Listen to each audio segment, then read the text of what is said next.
impoverished person. Fetch us some water. Yes, sir.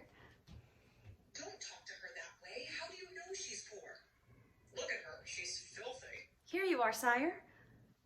Thank you, young lady. That's very kind of you. It's just water. Give her some money. Really?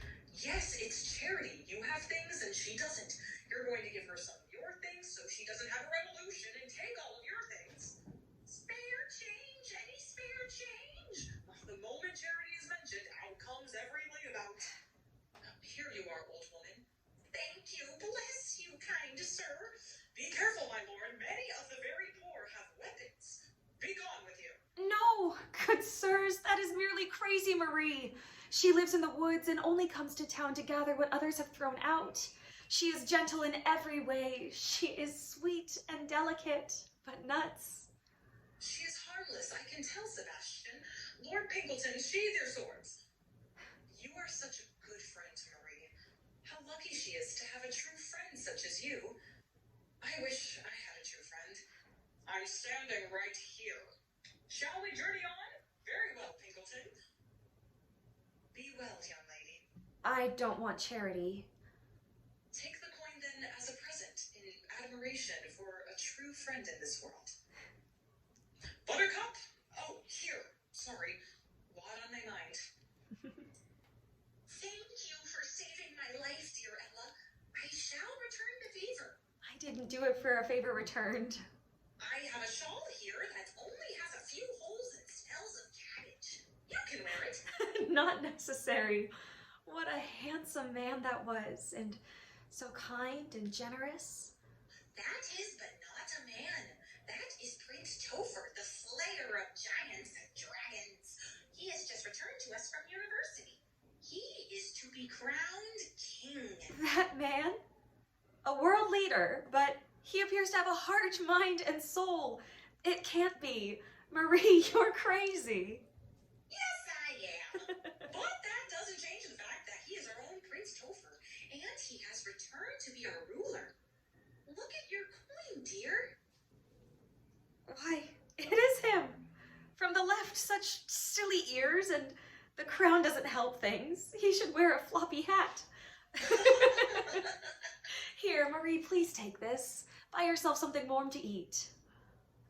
Why is it always the very poorest who are the most generous? It breaks my heart.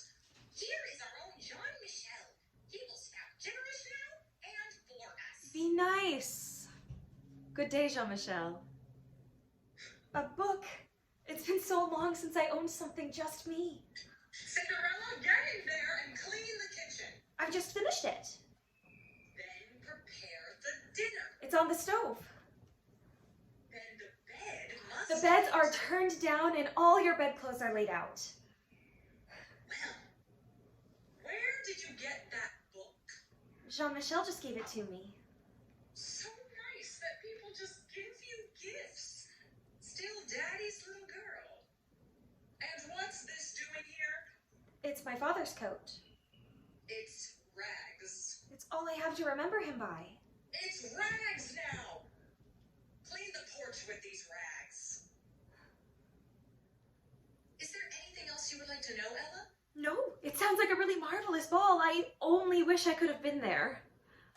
How did you know all that happened at the ball earlier this evening? I just supposed it, imagined it, had a vision. Interesting.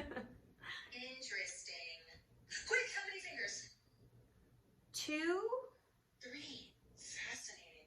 Where are your visions now? You're being silly. You're just picking on me just because I said the prince was wearing a white jacket and... You didn't say it, and he was. Something's going on here. You're being absurd. More than usual. I need to finish up and get going. Let me help you with that. Your hand is so calloused and rough from work. Just like the hand of the woman I shook this evening who danced with the prince. I don't know what you're talking... It was you tonight, wasn't it? It was you! How did you dance in glass shoes? You won't tell the others, will you, Madame and Charlotte? No, never. And are you mad at me that I stole the prince from you? I will confess a secret to you.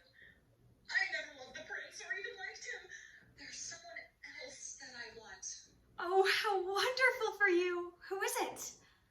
Well, Madame hates him. Madame hating them doesn't narrow the field. Who is it?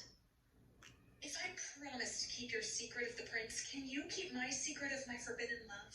I can, and I will. It's Jean-Michel, the firebrand. He is a good man and seems angry for all the right reasons. He wants to change the world and make it a better place. You gotta love a guy like that. You may one day win Jean-Michel, but I will never win Prince Topher.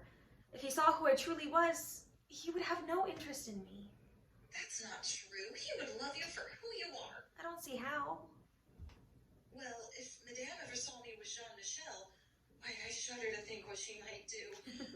Are you sure you can keep my secret? I can. And you can keep mine. We shall have a secret. That'll make us... Co-conspirators. friends. Sisters. Prince Topher! You're here. I'm so sorry I'm late. I'm so glad. I knew if I had a banquet you would come. And I'm sorry I ran away before. And you're even more beautiful than I remembered. Did you really have this banquet just for me? I would have 100 banquets to find you. Really? And the thing about me being more beautiful than you remember, that's real too? Yes, of course. Wow. What do you know about that? I've been thinking about you, and I've been thinking about what you were saying about the people having their homes taken away. The court tells me that I should just ignore such talk, But you know that if you're going to be king, you have to pay attention to things that people tell you to ignore. Yes, I want to meet all of my people, not only the ones that Sebastian lets me see. I just don't know how. It's impossible. Oh, that's going to be more possible than you can even imagine. My friend Jean-Michel and my sister Gabrielle are on their way here right now with your people. Talk to me, but if things are as bad as you say they are, then they'll be angry with me. If you can do battle with a giant or a dragon, I think you can handle a person who just wants to talk to you. Okay, you're good. Just be yourself. They'll see the man that I see. They're coming. Wait, what's your name? Just trust me, because I am your one true friend. 2, 3, 4. Am I making believe I see in you a man too perfect to be really true? Do I want you because you're wonderful? Or are you wonderful because I want you? Are you a sweet invention of a lover's dream?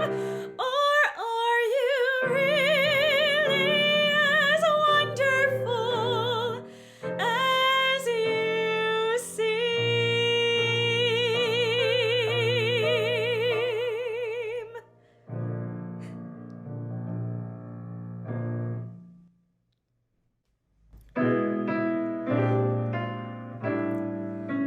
I suppose that when you walk into the ballroom and the room itself is floating in the air, if you're suddenly confronted by His Highness, you are frozen like a statue on the stair.